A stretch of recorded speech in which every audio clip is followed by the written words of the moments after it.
जब आप कभी किसी भी फाइलम को जब पढ़ते हो तो सबसे पहला काम क्या होना चाहिए, उसका नाम।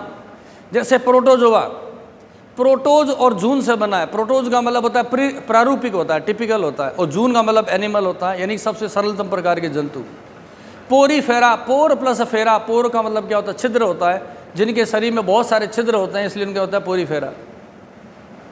फिर आया था सिलेंट्रेटा। सिलेंट्रेटा में क्या होगा, COEL, सील का मतलब होता है कैविटी, एंट्रोन का मतलब होता है गट यानी कि एलिमेंट्री कैनाल। और यहाँ पर अभी कौन सा फाइलम है, एनेलिडा। एनेलिडा वर्ड बना हुआ है दो शब्दों से, एन्युलस और इडोज। इसको मैं सरल भाषा में कहूँ तो आप ये कह दें, चाहे बियरिंग कह दें, और हम हिंदी में कह सकते हैं वलयधारी जंतु कहते हैं, वलयधारी। एनुलस और इडोज। एनुअल, एनुअल वर्ड वैसे सुना है तुमने, एनुअल का मतलब वार्षिक होता है, एक एनुअल खत्म हुआ दूसरा एनुअल, एक चक्कर सा हो गया। तो एनुलस का मतलब क्या होता है, एनुलस का मतलब होता है रिंग होता है। इडोज का मतलब होता है धारण करना, ऐसे जंतु जिनके शरीर पर बहुत सारी रिंग्स बनी होती है, उसको हम क्या बोलते हैं, एनेलिडा के जंतु कहते हैं। एक बार के लिए एक छोटा एग्जाम्पल ले लेते हैं, उस एग्जाम्पल से आप बहुत सारी चीज़ें समझ पाएंगे। और एग्जाम्पल कौन सा है, कैंचुआ, नाम सुना है ना, अर्थवर्म होता है कैंचुआ। उसकी स्ट्रक्चर में बनाता हूँ, फिर आप समझ पाएंगे, बहुत सारे ऐसे वर्ड आएंगे। एक पहले हमेशा क्या करें, पेंसिल से आप ऐसे क्या बना लेंगे, एक आउटलाइन बना लो, रिंग्स है, समझ गए, नाम का अर्थ समझ गए। जब कभी भी क्लासिफिकेशन आपको लिखना हो एग्जाम में, चाहे प्रोटोजोआ, पोरीफेरा, सिलेंट्रेटा, प्लेटिहेल्मिन्थीज, तीन इधर आ जाओ ना, तुम इधर वाले बच्चे सारे यहाँ आ जाओ, बीच में आ जाओ। आपको जब किसी का भी क्लासिफिकेशन लिखना हो, protozoa, porifera, coelenterata, platyhelminthes, aschelminthes, annelida, arthropoda, mollusca, एक दिमाग में एक सीक्वेंस बना लो, आंसर में क्या क्या आना चाहिए, सीक्वेंस कैसी। चाहे कोई भी फाइलम का आपका लिखना हो, सबसे पहला लिख दो कोशिकीय अवस्था, वो एनिमल कैसा है, एक कोशिकाएं या उसमें ज़्यादा कोशिकाएं, रट लो परमानेंट सीक्वेंस को। तो अर्थवर्म है, इतना बड़ा सा दिखाई दे रहा है, इसीलिए मैंने एक इसका एग्जांपल बताया। तो आप क्या लिख देंगे, सबसे पहला काम लिख दिया, ये एनिमल कैसे होते हैं, मल्टी सेलुलर होते हैं। अरे यूनिसेलुलर तो केवल प्रोटोजोआ है, बाकी जितना भी आप लिखोगे सब मल्टी सेलुलर है, पोरीफेरा, सिलेंट्रेटा, प्लेटिहेल्मिन्थी से लेके सारे एनिमल। एक पॉइंट हो गया पूरा। उसके बाद सेकंड जो आपके लिए इंपॉर्टेंट पॉइंट है, वो आपको लिखना है इसका हैबिटाट। हैबिटाट का मतलब होता है आवास। यहाँ पर मैं साथ साथ पॉइंट लिखता चलता हूँ। हैबिटाट, हैबिटाट का मतलब क्या होता है, आवास। हैबिट अलग चीज़ होती है और हैबिटाट अलग होता है। हैबिट का मतलब आदत होती है और हैबिटाट का मतलब आवास होता है। यानी आवास कैसा है, पानी में रहते हैं, ज़मीन में रहते हैं, हवा में रहते हैं। पानी में रहते हैं तो कौन से पानी में रहते हैं, फ्रेश वाटर में या मैराइन वाटर में रहते हैं, इसी बात को हम बोलते हैं। तो ये जो एनेलिडा के जंतु होते हैं, ये कैसे रहते हैं, हम कहेंगे एक्वेटिक मीडियम में रहते हैं। एक्वेटिक का मतलब क्या हुआ, पानी हो गया। और उसके अलावा टेरेस्ट्रियल भी होते हैं, ये ज़मीन पे रहने वाले भी एनिमल्स होते हैं। अर्थवर्म को आपने पुरानी क्लासों में पढ़ा हुआ किसान का मित्र कहते हैं, क्योंकि ज़मीन के अंदर जाकर के बहुत सारे बिल बना देता है और मिट्टी के अंदर, सॉइल के अंदर क्या करता है, हवा, ऑक्सीजन बढ़ा देता है।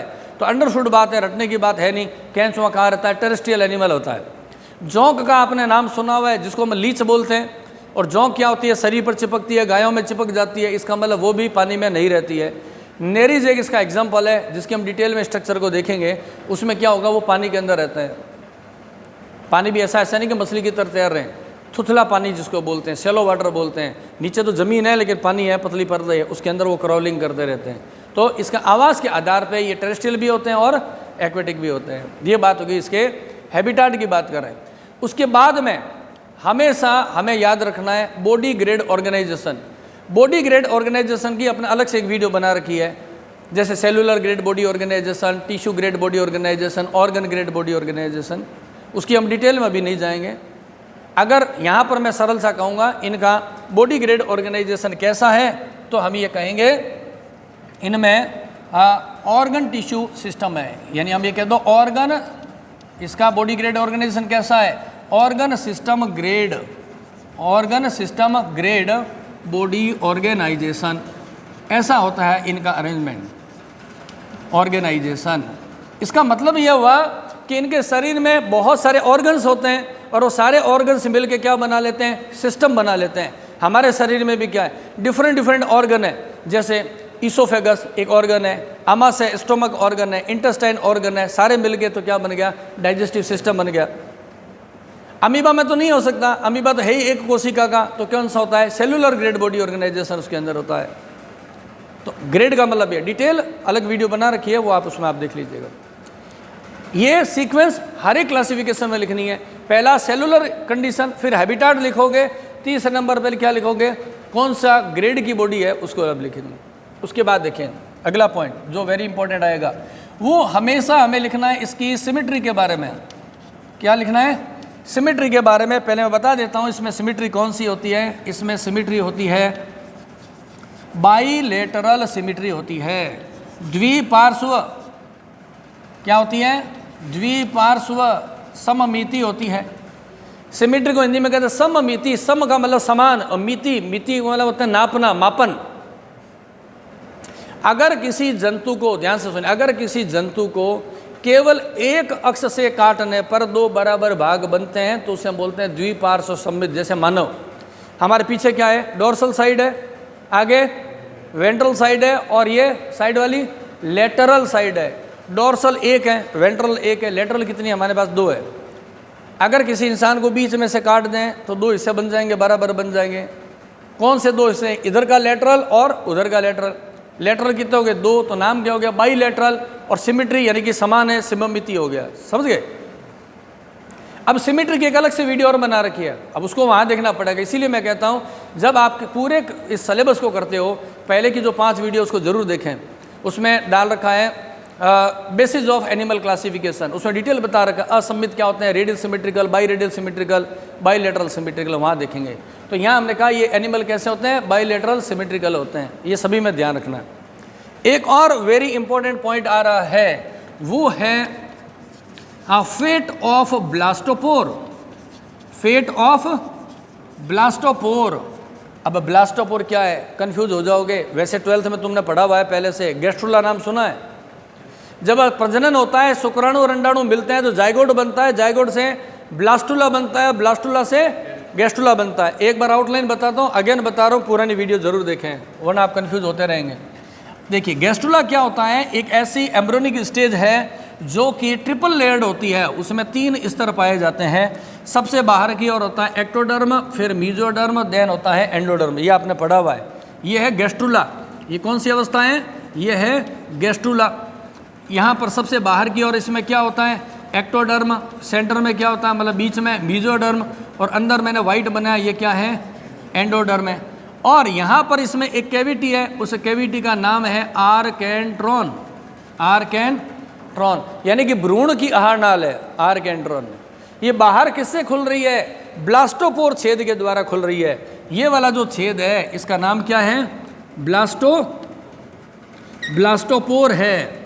यहाँ पर इंपॉर्टेंट पॉइंट ध्यान रखें, इस जंतु में ब्लास्टोपोर से माउथ का विकास होता है, ब्लास्टोपोर से माउथ का। इसलिए इन एनिमल्स को हम क्या कहते हैं, यहाँ पर मैं लिख देता हूँ, इन एनिमल्स को कहते हैं प्रोटोस्टोमिया या प्रोटोस्टोम्स बोलते हैं, प्रोटोस्टोम्स कहते हैं।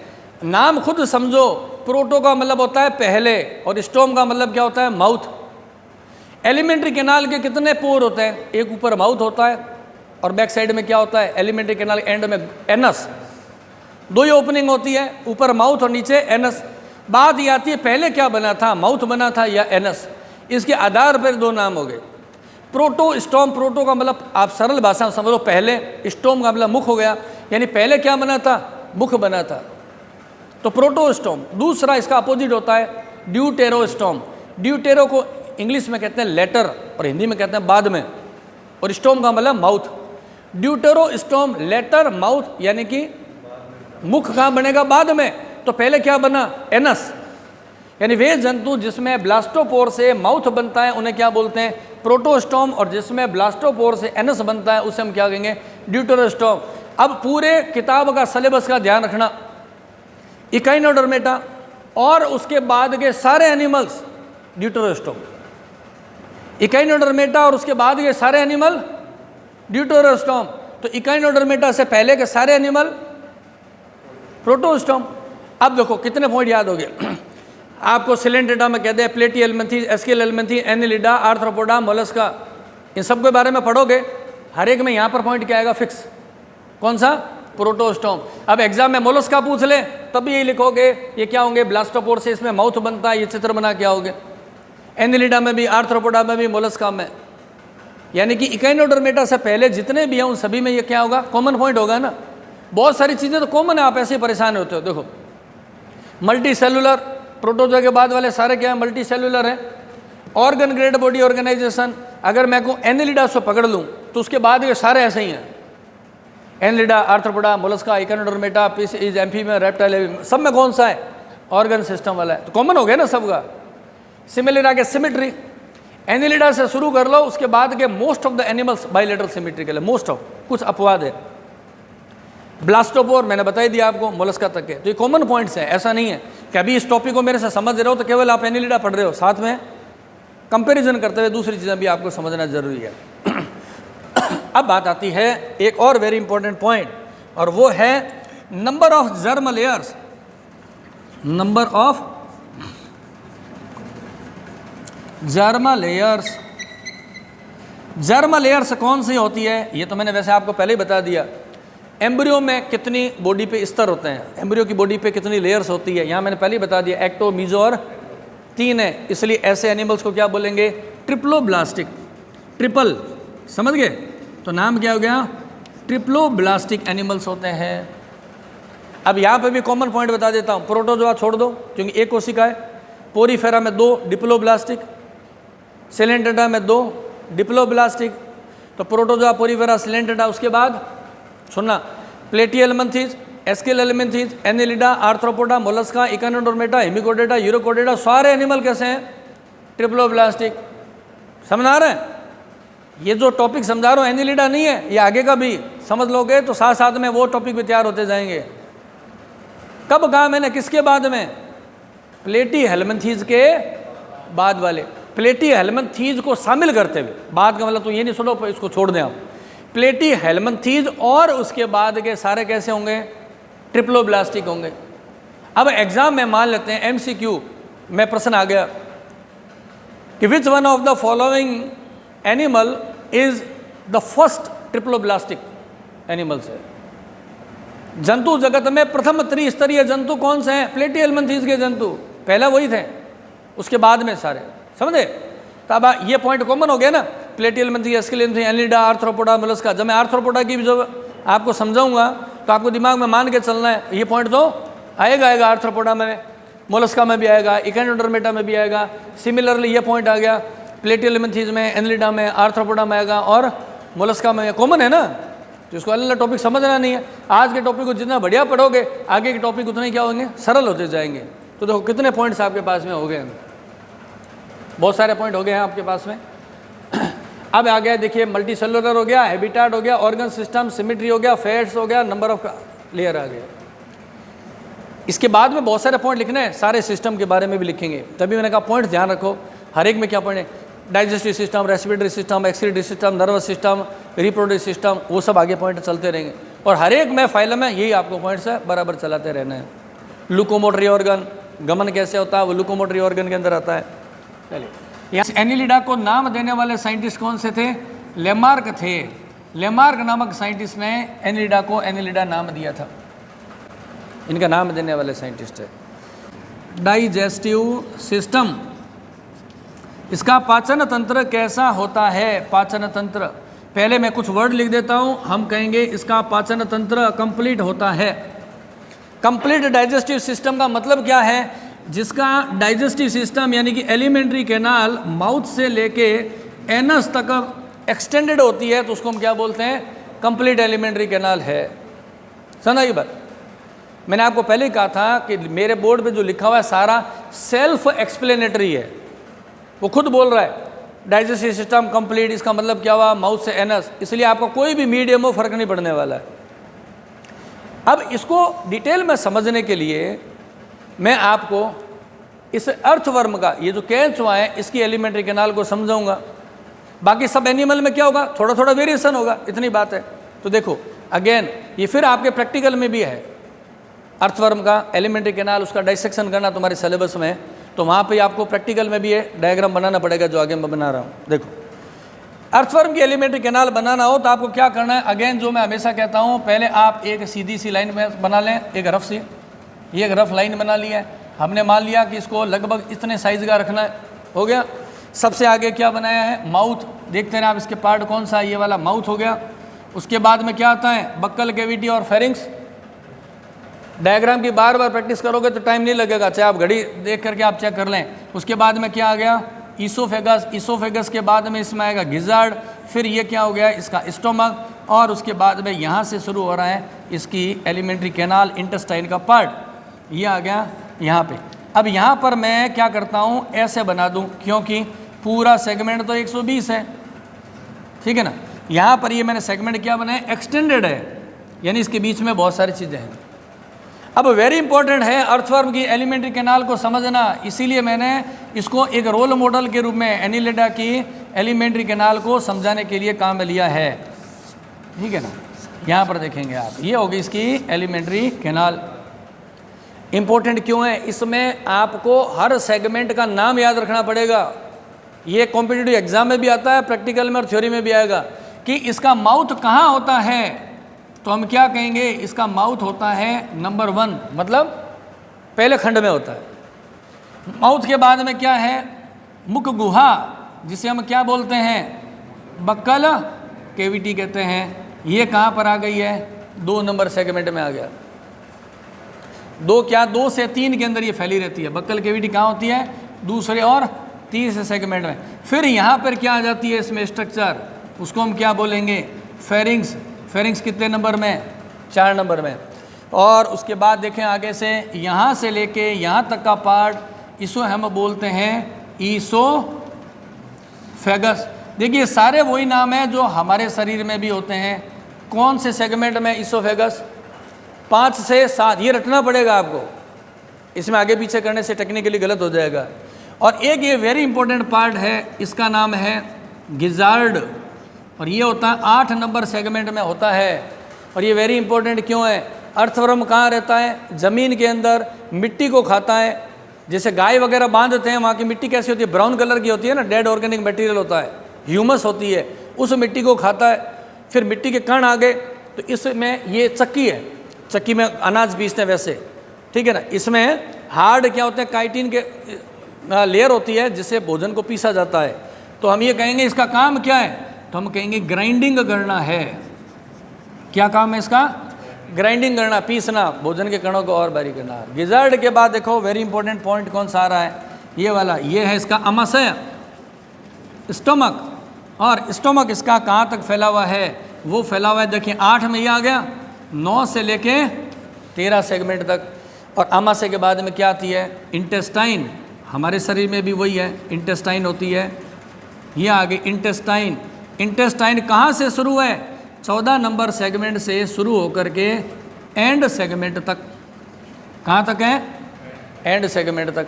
मैंने नंबर क्यों नहीं लिखा, अर्थवर्म में मैंने पहले ही बताया संख्या कितनी होती है, 100 से 120। अब 100 है, किसी में 105 है, किसी में 110 है, इसलिए मैं डायरेक्ट लिख दिया, एंड लिख दिया। ये नंबर आपको रटने पड़ेंगे कौन कौन से सेगमेंट में होते हैं। देखो एलिमेंट्री कैनाल के सारे वही पार्ट है जो हमारे अंदर होते हैं, mouth, buccal cavity, pharynx, oesophagus, gizzard नहीं होता, stomach, intestine, complete alimentary canal है। आगे माउथ से शुरू हुआ और लास्ट के अंदर कहाँ संपन्न हो गया है, एनस में। समझ गए। अब जितने भी एनिमल होंगे एनिलिडा के, थोड़ा थोड़ा वेरिएशन होगा, थोड़ा थोड़ा वेरिएशन तो एनिमल से एनिमल होगा, क्लासिफिकेशन के अलग अलग कैटेगरी के हिसाब से होगा। ये समझना इसलिए ज़्यादा ज़रूरी था क्योंकि आपके प्रैक्टिकल के अंदर भी है और थ्योरी के अंदर भी है, और कॉम्पिटिटिव एग्जाम में ज़्यादा अर्थवर्म में से ही पूछा जाता है। आपने 11th क्लास में ही पढ़ा होगा, एनाटॉमी में अर्थवर्म के बारे में पूरा डिटेलिंग दे रखी थी, इसलिए ज़रूरी है। ये कौन सा सिस्टम हो गया है, डाइजेस्टिव सिस्टम। हाँ, एक और इम्पोर्टेंट पॉइंट लिख लेते हैं यहाँ पे, मैं पहले लिख देता हूँ रेस्पिरेशन के बारे में। रेस्पिरेशन कैसे होता है, श्वसन, सिंपल सा ध्यान रखें, हम कहेंगे थ्रू स्किन। किसके थ्रू हो रहा है, स्किन के थ्रू हो रहा है। और स्किन के थ्रू जब रेस्पिरेशन होगा तो प्रोसेस का नाम क्या होगा, डिफ्यूज़न, जिसको क्या बोलते हैं, विसरण बोलते हैं। विसरण की क्रिया से स्किन की सहायता से होता है। समझ आ गई बात, बोर्ड पूरा हो गया ना, ये तो अब इसमें कवर नहीं हो रहा होगा, जगह है ना। हाँ, अब पहले काम करो, पहले तुम इसका फ़ोटो ले लो, फिर मैं इसको मिटाने वाला हूँ। हेलो स्टूडेंट, कैसे हैं। अभी जो हमने पिछली जो क्लास रिकॉर्ड की थी बोर्ड पे, अचानक कोई टेक्निकल प्रॉब्लम की वजह से उसमें वॉइस नहीं आ पाई, इसलिए जो रिमेनिंग पार्ट है एनिलिडा का क्लासिफिकेशन, उसको हम अभी पीपीटी के माध्यम से समझ पाएंगे। तो जनरल इन्फॉर्मेशन वो मैंने एनिलिडा के बारे में आपको दे दी थी। अभी हम देखते हैं एनिलिडा के एनिमल्स में लोकोमोशन कैसे होता है। देखिए, लोकोमोशन का शाब्दिक अर्थ क्या होता है? ऐसा मोशन जिससे लोकेशन चेंज हो रही हो। मोशन से लोकेशन चेंज होना लोकोमोशन कहलाता है। शब्दों के अर्थ को समझिए। ये एनिमल्स स्विमिंग करते हैं, इनमें बहुत सारे एनिमल स्विमिंग करते हैं, तो कुछ ऐसे एनिमल्स होते हैं जो क्रॉलिंग करते हैं, रेंगते हैं। क्रॉलिंग हम एग्जैक्टली कहें तो ये ऐसे एनिमल्स है जिसमें कुछ स्ट्रक्चर्स है, जैसे कि नेरिज की बात करूं, पैरापोडिया होते हैं, और ये शैलो वाटर में रहते हैं। मतलब पानी के अंदर, वो जहां पे पानी ज्यादा गहरा नहीं होता है, वहां पे ये अपने पैरापोडिया की हेल्प से चलते हैं, जिसे हम बोलते हैं क्रॉलिंग करना कहते हैं। उसके अलावा अगर मैं अर्थवर्म की बात करता हूं, तो अर्थवर्म में क्या होगा आप देखेंगे, काइटिनस सीटी होते हैं। सीटी या हम सीटा भी बोलते हैं, काइटिन के बनी हुई स्ट्रक्चर्स होती है, उससे मूवमेंट होता है। लोकोमोशन किसमें? अर्थवर्म के अंदर होता है। अब आप यहां देखिए, ये काइटिन की सीटी कैसे होती है। यहां पर आपको नीचे का जो मैंने फिगर बना रखा है, ये जो मिड में आप इसमें देखें, ये वाली स्ट्रक्चर है, इसको हम बोलते हैं सीटी। ये ऐसी ये स्ट्रक्चर हो पाई जाती है अर्थवर्म में। ये देखो आप कैसी दिखाई दे रही है, एस आकार की है। जहां पर देखिए मैं यहाँ पे अभी पेन चला रहा हूं, एस आकार में मुड़ी हुई रहती है, और इसके बीच में एक होता है नोड्यूल होता है, जिसकी सहायता से वो स्किन में होल्ड किए हुए रहती है। और इस सीटी का वो पार्ट जो कि बाहर स्किन से बाहर निकला रहता है, उसे हम बोलते हैं नेक ऑफ सीटा बोलते हैं, नेक ऑफ सीटा बोलते हैं। और जबकि ये नीचे का जो इंटरनल पार्ट है, देखिए यहाँ पे, इसे बोलते हैं बेस ऑफ सीटा बोलते हैं। ये इसका बेस होता है, ये स्किन में धंसा रहता है। और अभी आप देखेंगे यहाँ पे इसमें ये है सर्कुलर मसल्स। एपिडर्मिस के जस्ट नीचे ये वाला जो पार्ट है, उसे हम क्या बोलते हैं? एपिडर्मिस बोलते हैं। और एपिडर्मिस के नीचे ये वाला पार्ट कौन सा है? सर्कुलर मसल्स है। और यहां पर आप देखें कौन सी मसल्स है? रिट्रैक्टर मसल्स, रिट्रैक्टर मसल्स, ठीक है ना। ये रिट्रैक्टर मसल्स क्या करती है? जब इनमें कॉन्ट्रैक्शन होता है, तो ये जो सीटी होती है यह मूवमेंट करना शुरू कर लेती है। रिट्रैक्टर मसल्स में कॉन्ट्रैक्शन से सीटी के अंदर मूवमेंट होता है, और ये लोकोमोशन में हेल्प करती है। तो ये होता है सीटी की स्ट्रक्चर। अगर एग्जाम में पूछ ले तो आप इसका डायग्राम बनाओगे और इसको अच्छे से आप रिप्रेजेंट कर देंगे। उसके बाद देखिए नेरिज की बात, ये है नेरिज। नेरिज जो एनिमल होता है उसमें लोकोमोशन होता है, पैरापोडिया से होता है। यहाँ पर देखिए साइड के अंदर आप फिगर देख रहे हैं, ये पैरापोडिया का है।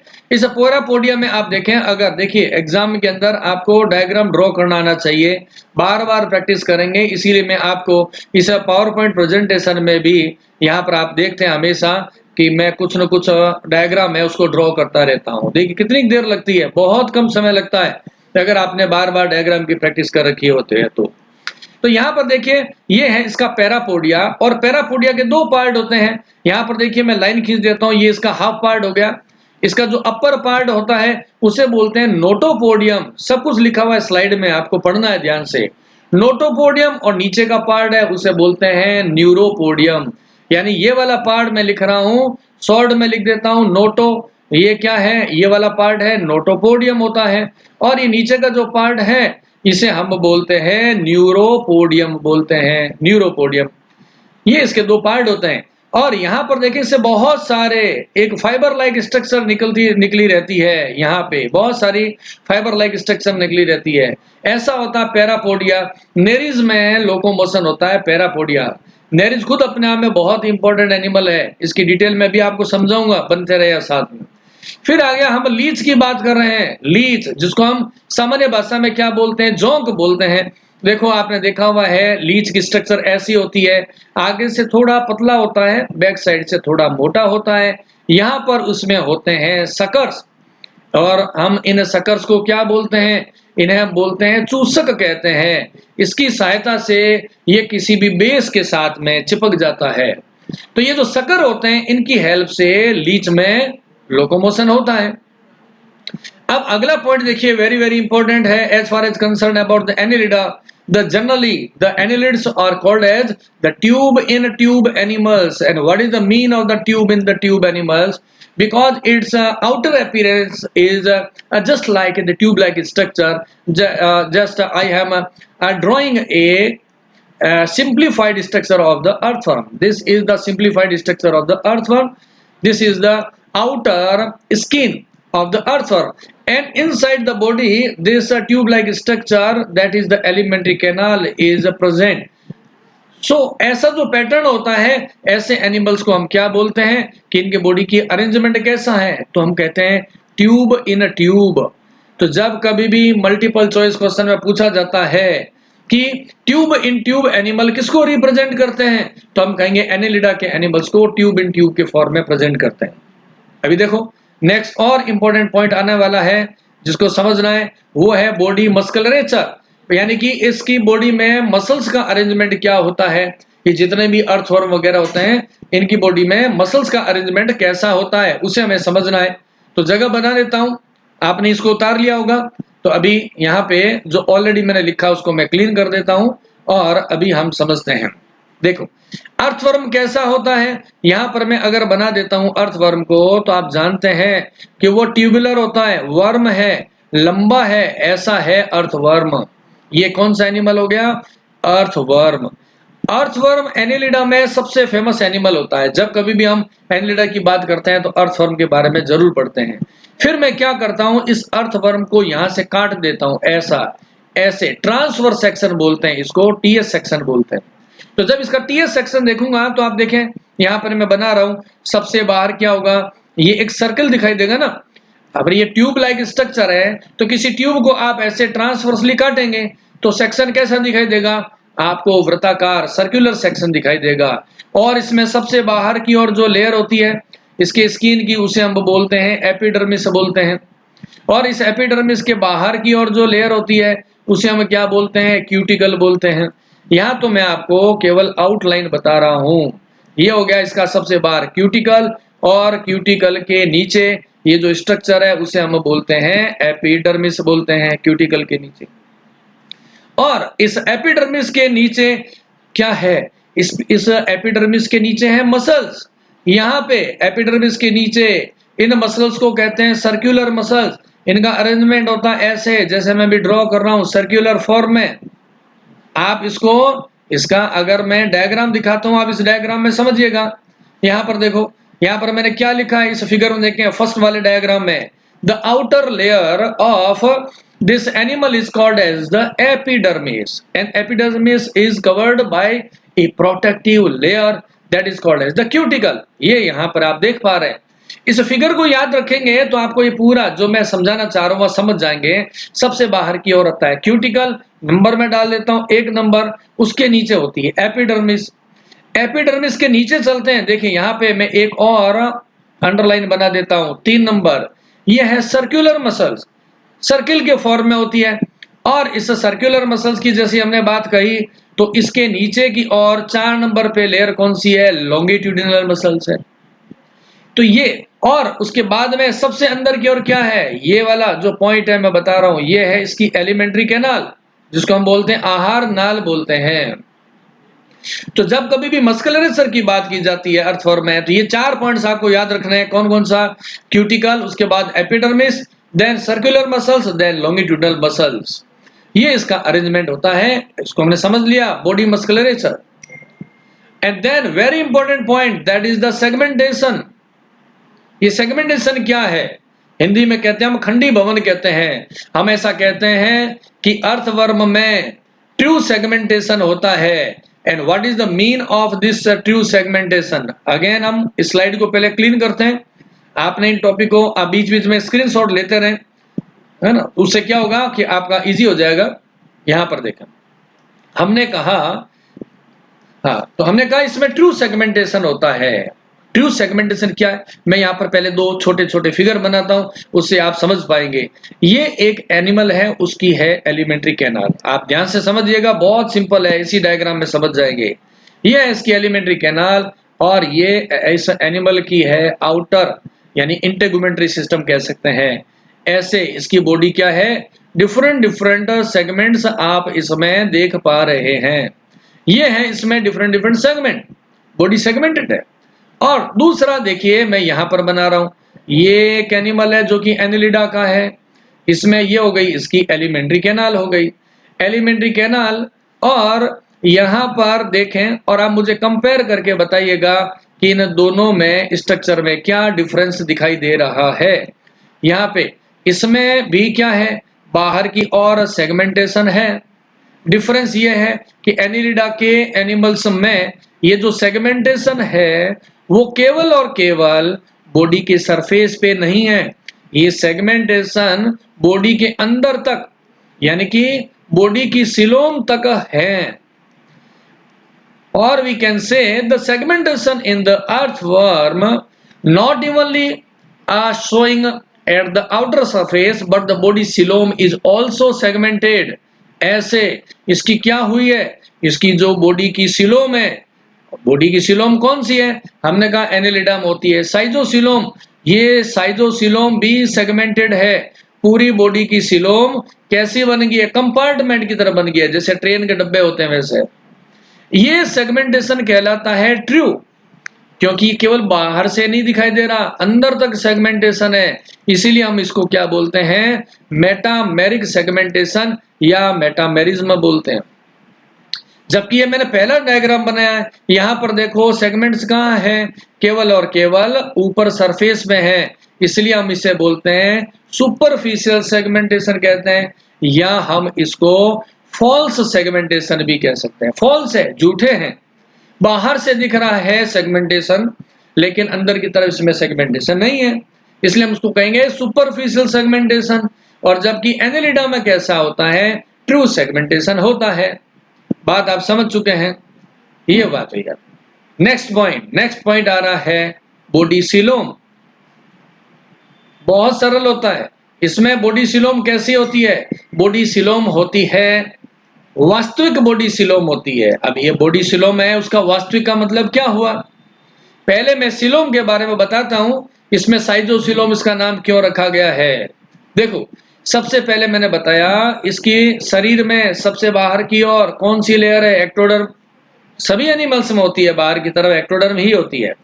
और उसके बाद में अंदर की तरफ, सबसे अंदर की तरफ होती है एलिमेंट्री कैनाल, जो किसको रिप्रेजेंट कर रही है, ये रिप्रेजेंट करती है एंडोडर्म को। ये हम जानते हैं, हमारे बॉडी का ऐसा अरेंजमेंट होता है। ये वाला पार्ट हो गया हमारा एंडोडर्म का। और सबसे बाहर मैंने बताया ये कौन सी लेयर है, ये है एक्टोडर्म की लेयर है। और इस एक्टोडर्म और एंडोडर्म के बीच में क्या भरा हुआ है, इस एक्टोडर्म और एंडोडर्म के बीच में भरा हुआ है मीजोडर्म। ये मीजोडर्म नाम इसीलिए रखा है, मीजो मध्यम, यानी कि हम कहेंगे बीच में है। तो ये वाली बीच वाली लेयर है, ये कौन सी हो गई है, मीजोडर्म की लेयर है। डर्म का मतलब होता है स्किन, एक्टो का मतलब बाहर, एंडो का मतलब अंदर हो गया, मीजो का मतलब मध्य में हो गया, मिडल के अंदर हो गया है। जब इस सिलोम का डेवलपमेंट होता है, ये जब सिलोम बनती है तो पैटर्न क्या होगा, ये आपको समझना है। देखो क्या होगा, सबसे बाहर एक्टोडर्म का एक्टोडर्म ही रहने वाला है। There is no any changes in the pattern of this ectoderm during the course of evolution. ये बन गई आपकी एक्टोडर्म। और सबसे अंदर की ओर कौन सी है, सबसे अंदर की ओर होती है एंडोडर्म, नो प्रॉब्लम, ये हो गई एंडोडर्म। अब क्या होने वाला है उसको ये आपको समझना है। देखो ये जो मीजोडर्म है, एक सिंगल वर्ड में समझ जाओ, ये मीजोडर्म है, इसमें होती है स्प्लिटिंग। स्प्लिटिंग को हम हिंदी में बोलते हैं वी पाटन, दो भागों में कट जाना, दो भागों के अंदर ये क्या होगी, ब्रेक कर जाएगी। कैसे, मान लो देखो ये मीजोडर्म है, मान लो मैंने यहां से इसको काटना शुरू कर दिया है, ऐसे मैंने कर दी इसकी स्प्लिटिंग। जैसे हम मीजोडर्म की स्प्लिटिंग करेंगे तो क्या होगा, देखो यहां पर मैं क्या बना रहा हूं, ये जो एक्टोडर्म थी उसके अंदर की ओर बनने लग जाएगी एंडोडर्म बन जाएगी, मीजोडर्म बन जाएगी। ये कौन सी है, मीजोडर्म। और एंडोडर्म के बाहर भी क्या बन जाएगी, मीजोडर्म से। तो इससे ये बॉडी कैविटी क्या हुआ, ये बॉडी की जो सिलोम है body coelom is totally lined by the mesoderm. Such kind of coelom is called as true coelom. Then whenever it is asked that what is the mean of the body coelom, true coelom, then we should say that a body coelom which is completely covered by the mesoderm, this is called as the true coelom. And there are two kinds of the true coelom. One is the enterocoelom and the schizocoelom. If the true coelom is evolved by the process of splitting in the mesoderm, such kind of true coelom is called the schizocoelom होती है. ये आप समझ चुके हैं. Next slide में चलते हैं. क्या इंपॉर्टेंट पॉइंट आने वाला है? Blood circulatory system. Circulatory system important है इसमें, क्योंकि आपने क्लासिफिकेशन के जो बारीकी पढ़े हैं, प्रोटोजोआ, पोरीफेरा, सिलेंडेटा, प्लेटिहेल्मिन्थेस, देन एस्केलेल्मिन्थेस, उनमें बहुत ही रिड्यूस या एब्सेंट था सर्कुलेटरी सिस्टम. लेकिन इसमें क्लोज्ड सर्कुलेटरी सिस्टम में जो इसको वेरी इंपॉर्टेंट बनाता है, देखिए पॉइंट क्या लिखा मैंने लिखा इसमें ट्रू हार्ट नहीं होता. ब्लड को पंप किया जाता है, ब्लड होता है, लेकिन उसको पंप करने के लिए वास्तविक हृदय नहीं होता है. रेस्पिरेटरी पिगमेंट होते हैं, हीमोग्लोबिन, लेकिन एक डिफरेंस है.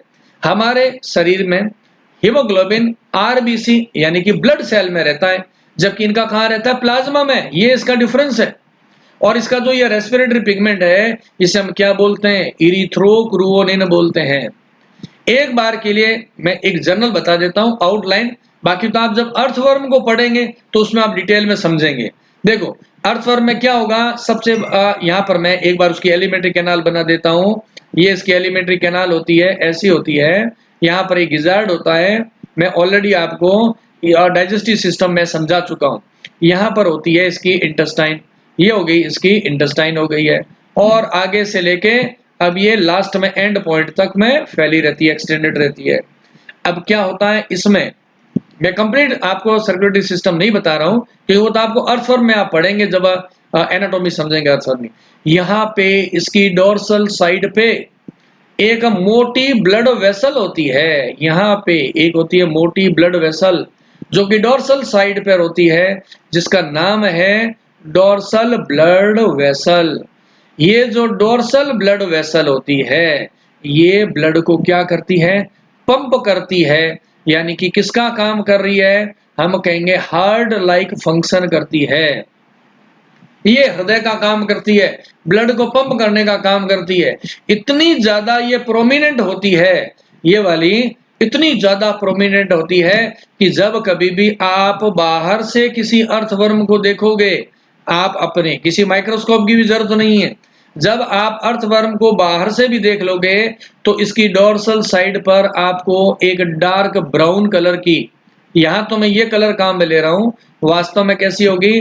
डार्क ब्राउन कलर की ये होती है ब्लड वेसल.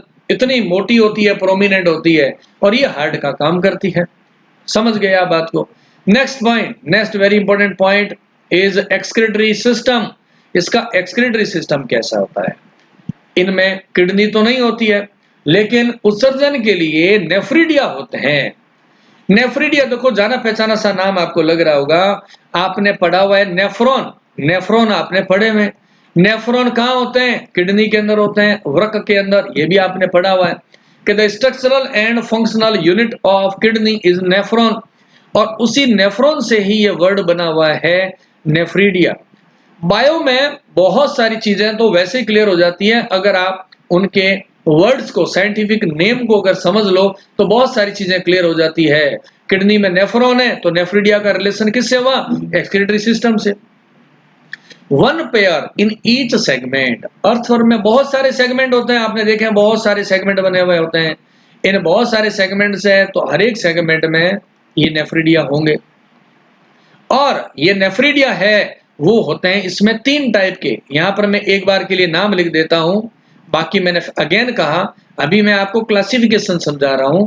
जब अर्थवर्म की एनाटॉमी को समझेंगे तो वहां पर ये डिटेल आएगी. देखिए इसमें एक होता है सेप्टल नेफ्रिडिया. एक का मतलब एक टाइप का है, सेप्टल नेफ्रिडिया बोलते हैं. यहां पर मैं इसका नाम लिख देता हूं, ये हो गया सेप्टल नेफ्रिडिया.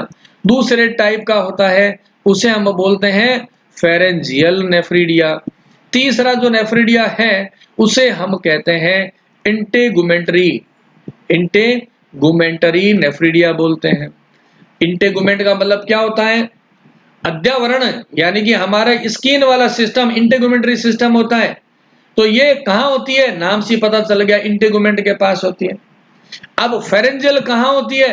अरे आपको ये देखो, फेरिंग्स कहाँ होता है? यहाँ पर देखो नीचे मैंने अभी एलिमेंट्री कैनाल बनाई है।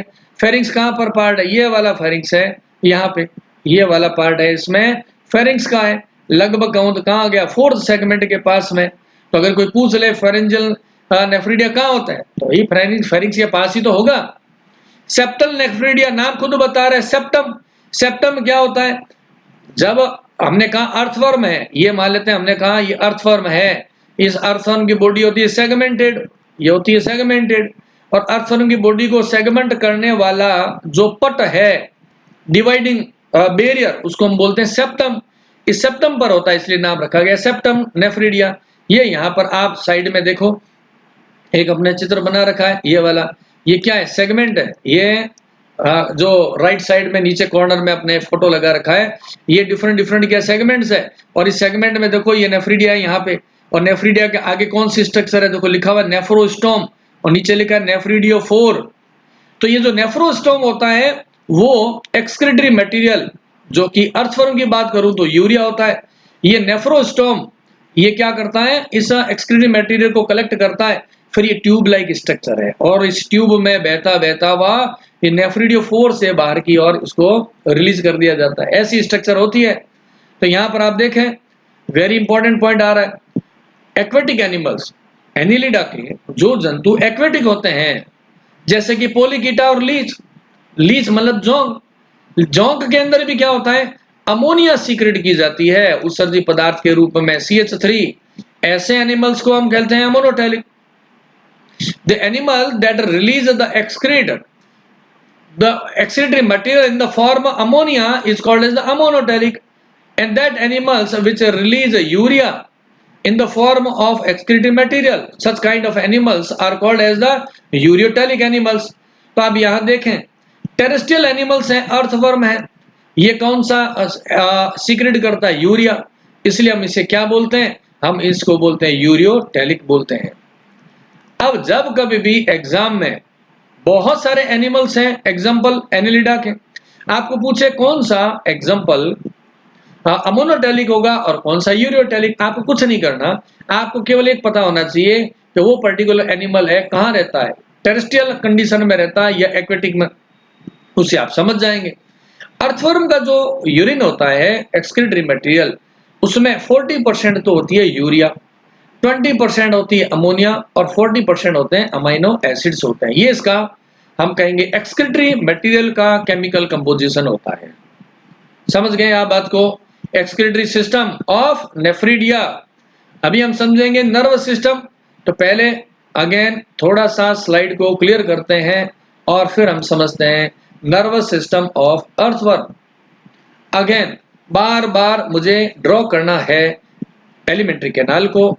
अगेन देखिए, इसको समझने के लिए मैं यहाँ पे एलिमेंट्री कैनाल को ड्रॉ कर रहा हूँ। ड्रॉ करते समय ध्यान रखेंगे, माउथ हमने कहा फर्स्ट सेगमेंट पे होता है, सेकंड और थर्ड के अंदर उसके होता है बक्कल कैविटी, फिर ये हो गया फेरिंग्स, फेरिंग्स के बाद में क्या होता है? ईसोफेगस, फिर हो गया गिजार्ड, गिजार्ड के बाद में अर्थवर्म में होगा एलिमेंट्री कैनाल, और देन इसमें होती है इंटेस्टाइन। ये एक टिपिकल स्ट्रक्चर है। किसकी स्ट्रक्चर बता रहा हूं? Alimentary canal of the earthworm. अब हमें यह समझना है कि इसमें नर्वस सिस्टम कैसा दिखता है। मैं दो डायग्राम बनाऊंगा, आपको समझना है। पहला डायग्राम वो बना रहा हूं जो बुक्स में होता है, लेकिन वास्तव में उससे थोड़ा डिफरेंट होता है। देखो, कंपेयर कर लेते हैं एक बार हमारे शरीर के साथ में। ह्यूमन बीइंग के शरीर की मैं बात कर रहा हूं। ह्यूमन बीइंग में आगे होता है ब्रेन, और नीचे की तरफ क्या होता है? हमारे अंदर बात कर रहा हूं, स्पाइनल कॉर्ड होता है। हमारी बॉडी की जब मैं बात करता हूं तो आगे होता है ब्रेन जो हमारा कोऑर्डिनेशन करता है, और नीचे की और ह्यूमन बीइंग में क्या होता है? स्पाइनल कॉर्ड होता है। ये मैंने किसकी बात की है? एकदम सिंपल स्ट्रक्चर बनाई है ह्यूमन नर्वस सिस्टम की। लेकिन जब अर्थवर्म की बात करोगे तो ब्रेन तो नहीं होता है, बहुत हम कहेंगे लेस डेवलप्ड होता है as compare to the human being. इसमें एक नर्व की बनी हुई रिंग बनी होती है और इसके नीचे डबल वेंट्रल नर्व कोड होता है। यहाँ पे क्या है, इसके अंदर ब्रेन नहीं है। इस स्ट्रक्चर को हम क्या बोलेंगे, इसे हम बोलते हैं नर्व रिंग बोलते हैं। और ये वाली स्ट्रक्चर क्या है, ये है इसका नर्व कोड है। एग्जाम में पूछ लेते हैं कि नर्व कोड का अरेंजमेंट क्या है, तो हम ये कहेंगे अर्थवर्म में, या हम कहते हैं सारे एनालिड्स की बात कर रहा हूं without any exception, ventrally located nerve code होता है। वेंट्रली लोकेटेड नर्व कोड होता है इनमें नीचे। और इसके नर्व कोड के अंदर जितने भी अर्थवर्म के सेगमेंट आएंगे वहां पर एक बंच ऑफ न्यूरॉन्स होता है जिसे हम कहते हैं गैंग्लियंस। यहाँ पे बंच ऑफ न्यूरॉन्स जिसको हम बोलते हैं गैंग्लियन होता है हर एक सेगमेंट में। और इनसे क्या निकलेगी, इनसे निकलेगी बहुत सारी न्यूरॉन्स निकलते हैं जो पेरिफेरल नर्व सिस्टम का काम करती है। बहुत सारे न्यूरॉन्स निकले रहते हैं। ये इसकी है पतली पतली नर्व्स जो बॉडी के डिफरेंट डिफरेंट पार्ट में इनरवेटेड रहती है। बुक्स में आपको ऐसा नर्व सिस्टम का डायग्राम मिलेगा, ये ऐसे नर्व रिंग बना रखी है ऊपर से नीचे तक। वास्तव में अरेंजमेंट क्या, देखो ये इसकी मैंने बनाई है, फेरिंक्स का पार्ट है यहाँ पे, इसको समझिएगा। ये जो मैं फिगर बना रहा हूँ एलिमेंट्री कैनाल पे, ऐसे ये रिंग रहती है, जैसे माला पहना रखी होती है वैसे फेरिंक्स के पास रहती है। और फिर वेंट्रल साइड में एलिमेंट्री कैनाल के नीचे की तरफ नर्व कोड रहता है इसका। ऐसा अरेंजमेंट होता है। ये पोजीशन मेरे को बतानी थी, एक्चुअल पोजीशन तो यही होती है। तो हमने कहा ये आगे नर्व रिंग कहाँ है, ये है फेरिंक्स के पास में है नर्व रिंग। और ये नीचे की तरफ क्या है जिसका नाम मैं यहाँ लिख देता हूँ, ये है ventrally located nerve code of earthworm. और मैंने बताया जितने भी सेगमेंट्स होंगे उन सभी सेगमेंट्स में होंगे इसमें गैंग्लियन। ये होता है वास्तविक अरेंजमेंट। और यहाँ पर मैंने कहा न्यूरॉन्स निकले रहते हैं। This is the actual pattern और arrangement of the nervous system in the earthworm. ऐसा होता है। ओके, अब चलते हैं नेक्स्ट स्लाइड में। वेरी इंपॉर्टेंट पॉइंट्स आ रहा है, that is the reproductive system. इसके रिप्रोडक्टिव सिस्टम में बहुत सारी चीजें आएगी समझने की। पहला लिखा हुआ हमने देखो नाम, unisexual and bisexual animals. Unisexual आप जानते हैं, लेकिन यूनिसेक्सुअल वर्ड आते मैं एक चीज और क्लियर करूंगा। यूनिसेक्सुअल जो एनिमल्स होते हैं इनको हम डायोइसियस एनिमल्स भी बोलते हैं। और बाइसेक्सुअल है उसको हम क्या बोलते हैं, मोनोइसियस एनिमल्स बोलते हैं। ये वर्ड समझाने जरूरी है क्योंकि अक्सर स्टूडेंट्स को इन बातों में कंफ्यूजन रहता है। यूनिसेक्सुअल मींस मेल और फीमेल्स आर द सेपरेटेड, इसको हम बोलते हैं यूनिसेक्सुअल। लेकिन यहाँ वर्ड क्या आ रहा है, डायोइसियस। ये कंफ्यूज कर देता है कि ये क्या है, डायोइसियस बाइलिंगुअल तो नहीं है, बाइसेक्सुअल तो नहीं है। देखो डाई का मतलब क्या बात, दो होता है, यानी इसमें मेल रिप्रोडक्टिव ऑर्गन जिसको हम बोलते हैं टेस्टिस और फीमेल रिप्रोडक्टिव ऑर्गन जिसको हम बोलते हैं ओवरी, वो दोनों स्ट्रक्चर अलग अलग एनिमल्स में है। अगर हो तो दो में हो गए ना, मेल और फीमेल रिप्रोडक्टिव सिस्टम दो डिफरेंट डिफरेंट बॉडी में है तो नाम होगा डायोइसियस, और वैसे कहेंगे तो मोनोसेक्सुअल। अब मोनोइसियस का मतलब क्या हुआ, बाइसेक्सुअल में एक ऐसा एनिमल है, एक ऐसा एनिमल, कैसा एनिमल जिसके अंदर, मैं तो एक समझाने के लिए आपको बता रहा हूं, ऐसा कोई फिगर नहीं है, उसी एक ही एनिमल में क्या हो, टेस्टिस भी हो और उसी एक एनिमल में क्या हो, ओवरी हो। यानी कि ये दोनों तरह के both kind of reproductive organs, sex organs are present in one single animal. One single इसलिए नाम पड़ा हुआ मोनोइसियस, और इसको बाइसेक्सुअल बोलते हैं। वर्ड को समझना है क्योंकि एनेलिडा के जंतुओं में जो नेरीज होता है, ये नेरीज तो होता है यूनिसेक्सुअल, जबकि अर्थवर्म कैसा होता है, बाइसेक्सुअल, और लीच भी कैसी होती है, बाइसेक्सुअल। इसलिए इन दोनों बातों को क्लियर करना जरूरी होता है। अब देखो वेरी इंपॉर्टेंट क्या बात आ रही है, with regards to the fertilisation, the external fertilization taking place into the earthworm earthworm के अंदर एक्सटर्नल फर्टिलाइजेशन होता है। अब ये भी पूछ ले एक्सटर्नल में कहाँ होता है, तो हम कहेंगे अर्थवर्म की developmental stage during the reproduction एक स्टेज आती है ककून में होता है। अब ककून की डिटेल अभी नहीं बताएंगे, जब अर्थवर्म का रिप्रोडक्टिव सिस्टम पढ़ेंगे अलग से तब उसको समझेंगे। और इंटरनल फर्टिलाइजेशन किस में होता है, लीच में इंटरनल होता है। अब यहाँ पे एक वेरी इंपॉर्टेंट पॉइंट समझना जरूरी है, इस स्लाइड में अभी नहीं आया, मैं यहाँ पर लिख देता हूँ आपको पहले से ही। हमने कहा कि अर्थवर्म कैसा है, अर्थवर्म हमने कहा बाइसेक्सुअल है, बाइसेक्सुअल है। अर्थवर्म कैसा है, इसके लिए बाइसेक्सुअल के लिए एक और वर्ड काम में लेते हैं जिसे हम बोलते हैं हर्मोफ्रोडाइट होता है, उभयलिंगी। तो बात ये आती है कि अगर उभयलिंगी बाइसेक्सुअल है तो इसमें फर्टिलाइजेशन कैसा होगा, इसमें फर्टिलाइजेशन सेल्फ होगा या क्रॉस फर्टिलाइजेशन होगा।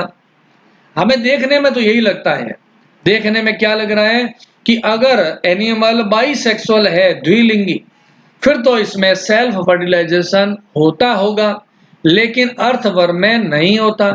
अर्थवर्म में होता है क्रॉस फर्टिलाइजेशन होता है, क्रॉस फर्टिलाइजेशन। तो दिमाग में क्वेश्चन आना चाहिए, कौन सा क्वेश्चन, कि अर्थवर्म अगर द्विलिंगी है फिर भी क्रॉस फर्टिलाइजेशन क्यों होता है। तो यहां पे मैं दो और नए वर्ड्स आपको समझाने जा रहा हूं, दो नए वर्ड्स। कौन कौन से वर्ड है, पहला वर्ड है प्रोटेंड्रस कंडीशन, प्रोटेंड्रस कंडीशन, और एक कंडीशन होती है जिसे बोलते हैं प्रोटोगाइनस कंडीशन बोलते हैं। इसके शब्द को समझिएगा तब समझ में आएगी सारी बातें, जल्दबाजी से नहीं आएगी। एंड्रस जो वर्ड होता है इसका मतलब होता है मेल, मेल हार्मोन को एंड्रोजन हम बोलते हैं। जैसे हम कहें ह्यूमन बीइंग में एंड्रोजन्स के नाम बताओ तो आप कहेंगे टेस्टोस्टेरोन, और ये कहते हैं ह्यूमन बीइंग में गाइनोजन के नाम बताओ तो हम कहेंगे एस्ट्रोजन, प्रोजेस्टेरोन। तो एंड्रोजन का मतलब होता है मेल, और मेल मेल क्यों बना, क्योंकि उसमें टेस्टिस होते हैं तभी तो मेल मेल होता है। यहां पर लिखा हमने प्रोटो, यहां पर प्रोटो, ये जो प्रोटो बना हुआ है इसका मतलब होता है प्रीवियस, प्रीवियसली, इसका मतलब होता है प्रीवियसली। कंप्लीट लाइन करूं तो मैं कहूंगा प्रीवियसली मैच्योर्ड, प्रीवियसली मैच्योर्ड, पहले मैच्योर हो गया। किससे, ओवरी से। जब हम कह रहे हैं कि एनिमल होता है बाइसेक्सुअल होता है, द्विलिंगी होता है, तो उसमें टेस्टिस और ओवरी क्या होंगे, दोनों होंगे। इसमें क्या होगा, हमने कहा टेस्टिस और ओवरी क्या है, दोनों है। अगर इनर, यहां पर देखो टेस्टिस भी है और ओवरी है। अगर किसी एनिमल में अगर टेस्टिस और ओवरी का मैच्योरेशन साथ साथ होता तो टेस्टिस क्या बनाते, स्पर्म बना लेते। मैं यहां पर लिख देता हूं, आप वरना कंफ्यूज होंगे। मैंने कहा कि दो ऑर्गन होते हैं सेक्स ऑर्गन, पहला होता है टेस्टिस और दूसरा ओवरी। अगर ये साथ साथ मैच्योर होते, और मैच्योरिटी का मतलब क्या हुआ, मैच्योरिटी का मतलब हुआ कि टेस्टिस मैच्योर हुए थे तो उन्होंने स्पर्म बना दिए, और ओवरी मैच्योर हो गई तो उन्होंने अंडे यानी कि ओवम बना दिए। दोनों साथ साथ मैच्योर हुए तो दोनों ने साथ साथ स्पर्म ओवन बना दिए, तो फिर ये फर्टिलाइजेशन भी कर देंगे, तो कौन सा हो जाएगा, सेल्फ फर्टिलाइजेशन हो जाएगा। लेकिन अगर ऐसा हो रहा है कि टेस्टिस का मैच्योरेशन पहले हो रहा है तो टेस्टिस तो स्पर्म बना दिए, इस टेस्टिस ने स्पर्म बना दिए, लेकिन ओवरी ने अभी अंडे नहीं बनाए, तो फिर क्या होगा, सेल्फ फर्टिलाइजेशन नहीं होगा। तो मेल यानी कि टेस्टिस, एंड्रो, देखो वर्ड देखो, एंड्रोजन, एंड्रो का मतलब मेल और मेल का मतलब टेस्टिस, और टेस्टिस से बने स्पर्म। स्पर्म तो बन गए लेकिन ओवरी ने एग नहीं बनाए, तो कहते हैं प्रोटेंड्रस कंडीशन। दूसरा वर्ड क्या है, देखो प्रोटोगाइनस, प्रोटो का मतलब प्रीवियसली मैच्योर, और गाइनस का मतलब क्या होता है, हमने कहा गाइनस का मतलब होता है फीमेल। फीमेल क्या बनाएगी, फीमेल ने बनाएंगे अंडे, ओवम, अंडाणु। अगर किसी एनिमल में जो कि कैसा हो, जो हो बाइसेक्सुअल, एनिमल तो है बाइसेक्सुअल, लेकिन उसमें ओवरी का मैच्योरिटी पहले आ जाए और वो अंडों को बनाने लग जाए जबकि स्पर्म बने ही नहीं है, तो तो फिर उस एनिमल में भी क्या होगा, क्रॉस फर्टिलाइजेशन। अब हम क्या पढ़ रहे हैं, एनेलिडा के बारे में। एनेलिडा में कौन सी कंडीशन होती है, एनेलिडा में होता है प्रोटेंड्रस। यहां पर देखो एनेलिडा में कौन सी कंडीशन आती है, प्रोटेंड्रस अवस्था। इसलिए अर्थवर्म जैसे एनिमल्स बाइसेक्सुअल होते हैं, लेकिन फर्टिलाइजेशन क्रॉस होता है। आप समझ गए हैं बिल्कुल। Next very very important point आ रहा है, इसको पहले आप स्क्रीनशॉट ले लो, क्योंकि यहां से मैं थोड़ी जगह क्लियर करने वाला हूं आपको समझाने के लिए। तो या इसका आप नोट कर लें या स्क्रीनशॉट ले लें, इसको मैं क्लियर करता हूं, फिर अगला पॉइंट समझाएंगे, क्लीवेज, जो वेरी वेरी इंपॉर्टेंट है, वेरी वेरी इंपॉर्टेंट है। कौन सा पॉइंट, क्लीवेज। ये क्लीवेज क्या होता है, यहां पर देखो, आपने देखा एनिमल्स में मेल होता है वो स्पर्म प्रोड्यूस करता है, और फीमेल क्या प्रोड्यूस करती है, ओवम। यहां पर हो गए sperm and ovum are called as the gametes. और आफ्टर द फर्टिलाइजेशन क्या होगा, एक टू एंड डिप्लॉयड सेल बनती है जिसको हम बोलते हैं जाइगोट।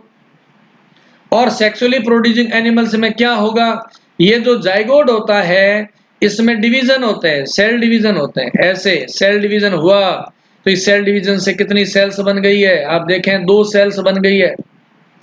फिर एक बार और सेल डिवीजन हुआ, देखो यहाँ पे, तो कितनी सेल बन जाएगी, सेकंड डिवीजन होने से 4 सेल बन जाएगी। ऐसे ये बन गई 4 सेल्स बन गई है, जैसा मैं अभी बना रहा हूं। ऐसे डिवीजन चलता रहेगा तो बहुत सारी सेल्स बन जाएगी, और इस क्लीवेज से बनने वाली जो सेल्स होती है उसे हम बोलते हैं ब्लास्टोमियर्स।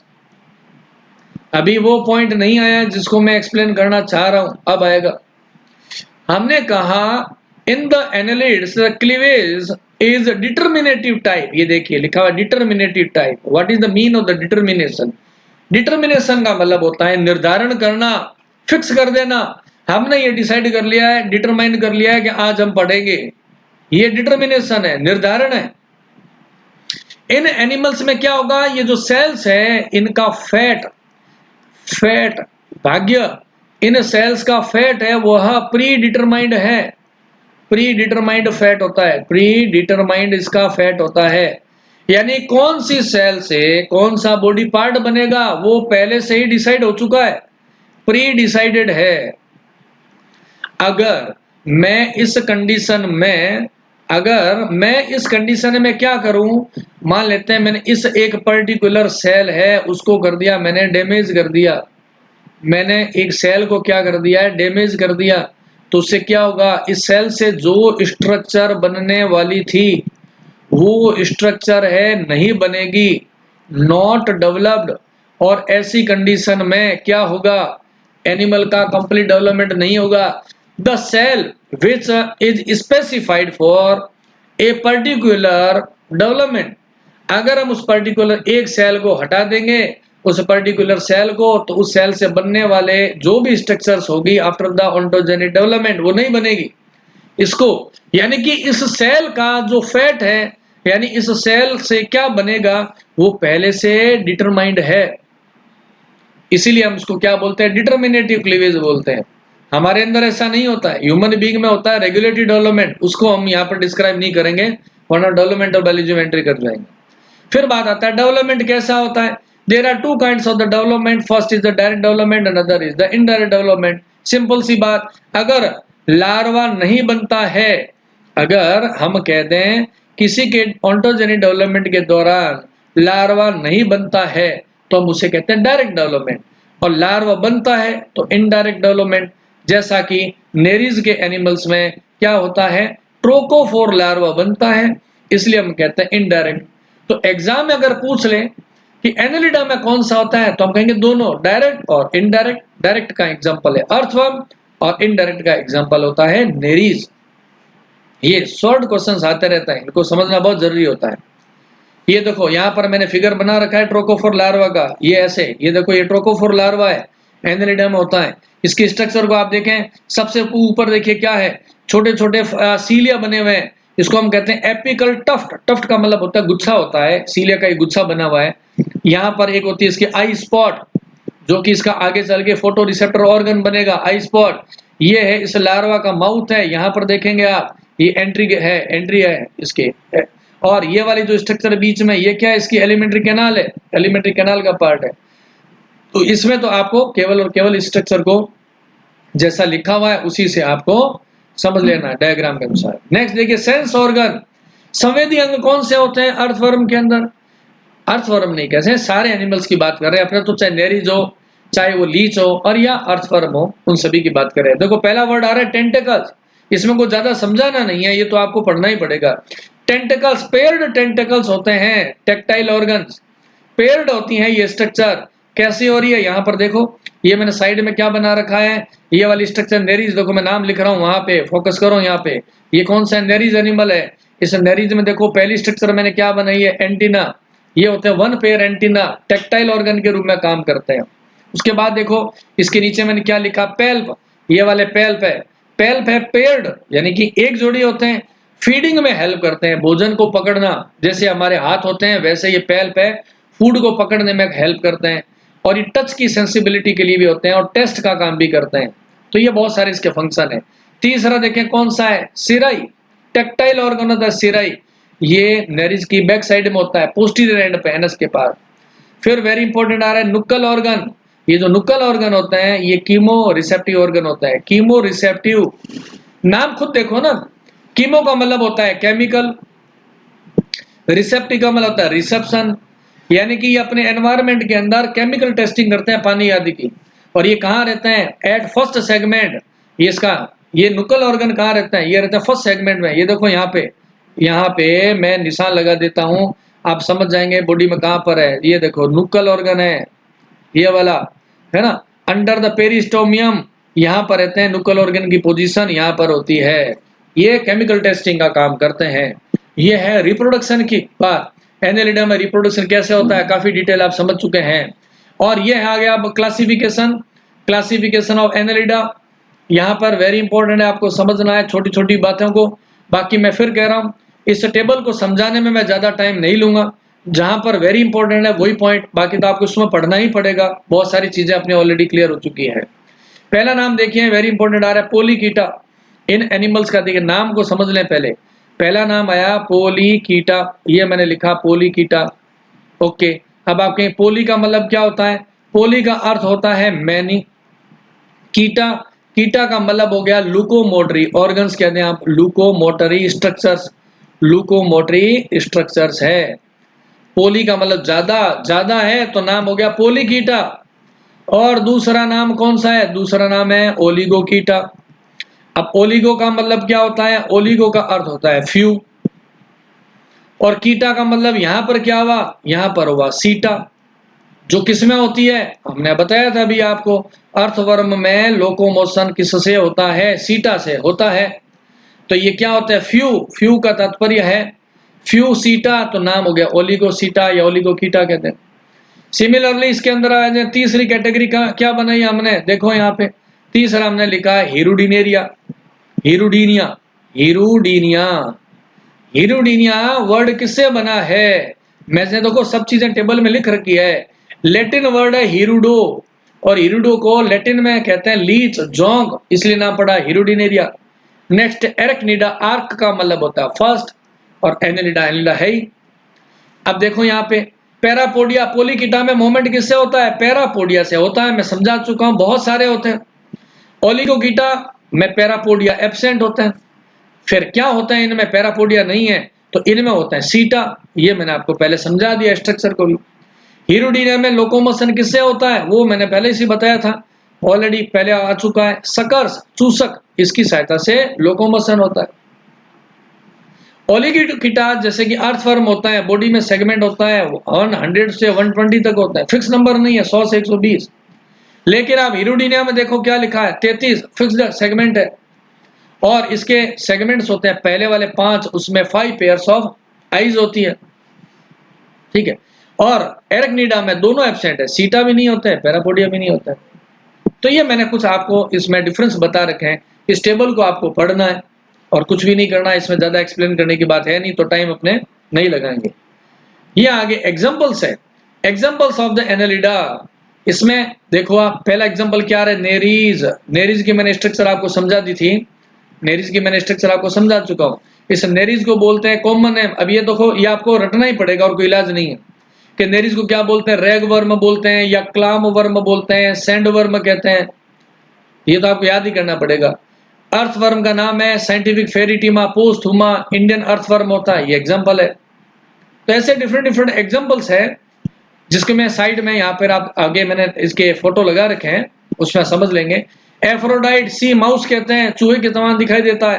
कीटोप्टेरस जिसको हम पेडल वर्म कहते हैं। आर्निकोला को हम बोलते हैं लंग वर्म कहते हैं। सबेला को पीकॉक वर्म कहते हैं। ये सारे जो कॉमन नेम है ना, ये कॉम्पिटिटिव एग्जाम के लिए बहुत ज्यादा इंपॉर्टेंट है। यहाँ पर मैं सब टेबल में लिखा हुआ, ये तो आपको पढ़ना ही पड़ेगा। Glossiphonia parasite on the aquatic snail. Aquatic snail जानते हैं ना, शंख की तरह एनिमल्स होते हैं, उनको हम स्नेल बोलते हैं, शंख जैसे एक्वेटिक है। इनके अंदर पैरासाइट रहते हैं। हिरुडिनो टिपिकल लीच है वर्टिब्रेट की, जो गाय वगैरह में लग जाती है। आर्कनिडा का एग्जांपल है पॉलीगोर्डियस, इसको लिविंग फॉसिल्स कहते हैं। तो ये आप इसको पढ़ना पड़ेगा, आपको टेबल को कॉमन नेम याद करने पड़ेंगे और एग्जांपल्स को आपको याद ही करना पड़ेगा। अभी कुछ एग्जांपल्स देखते हैं कैसे हैं। ये देखो वेरी इंपॉर्टेंट, मैंने सभी कैटेगरी से एक एक दो एग्जांपल ले लिया है। पहला है नेरीज। नेरीज किस में आता है, पोलीकीटा का एग्जांपल है ये, वो पहले वाली टेबल में आ गया तो आपको मैंने अलग से यहाँ नहीं लिखा है। नेरीज, ये नेरीज ऐसा दिखाई देता है। ये इसका आगे की तरफ क्या होता है, इसमें आगे की तरफ इसका हेड है, यानी प्रथम सेगमेंट हेड हो गया। और हेड की स्ट्रक्चर मैंने आपको यहाँ पर बता दी थी कि इसमें टेंटिकल्स होते हैं, पेल्प होते हैं। कॉमन नेम है रेगवर्म, क्लामवर्म और सैंडवर्म कहते हैं। अब काम की चीज क्या है, काम की चीज आ रही है ये वाली स्ट्रक्चर। नेरीज को कई बार नाम मिलेगा आपको लिखा हुआ हिट्रोनेरीज। जब नेरीज एंट्री कर लेता है रिप्रोडक्शन में, ब्रीडिंग सीजन में, रिप्रोडक्टिव स्टेज, कोई पूछ लिया आपको what is the mean of heteronereis, तो हम कहेंगे this is the reproductive stage of nereis. Nereis की रिप्रोडक्टिव स्टेज होती है। कैसे होती है, देखो मैं यहाँ पर एक आउटलाइन बना देता हूँ, बाकी तो डायग्राम फोटो में लगा दूंगा। देखिए एक आउटलाइन बना देता हूँ कि ये मान लेते हैं हमारे पास में क्या है, एक नेरीज है ये वाला। यहाँ पर डायग्राम बनाना हो तो क्या करो, पहले तो एक आउटलाइन बना दें, ऐसे छोटा छोटा छोटा बना दें, फिर इसके अंदर क्या कर दें, सेगमेंट सेगमेंट बना दें। कॉपी में और आसान से बना पाएंगे।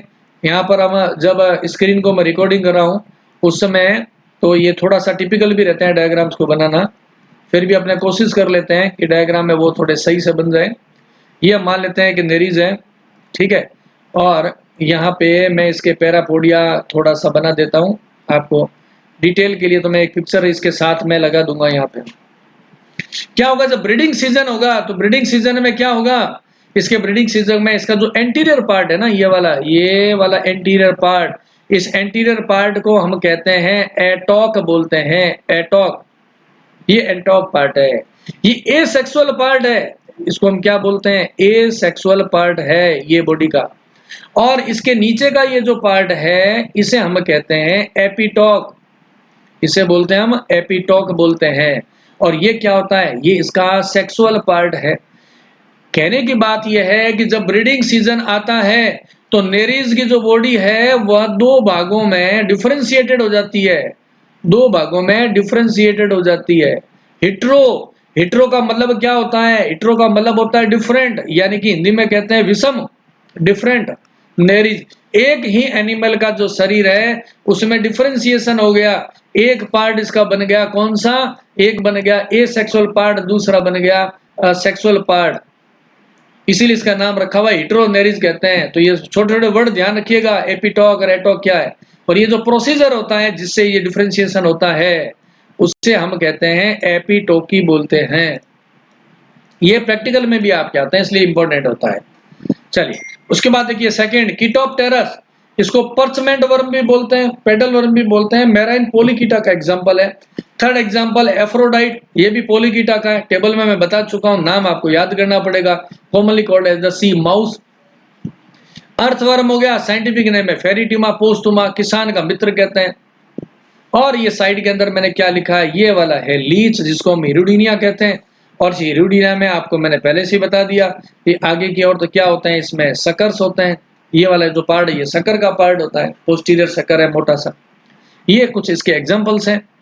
तो अब आप एनिलिडा को समझ चुके हैं और आगे की जो वीडियो आएगी उसको आप बराबर देखते रहें तो आपको पढ़ना बहुत आसान हो जाएगा।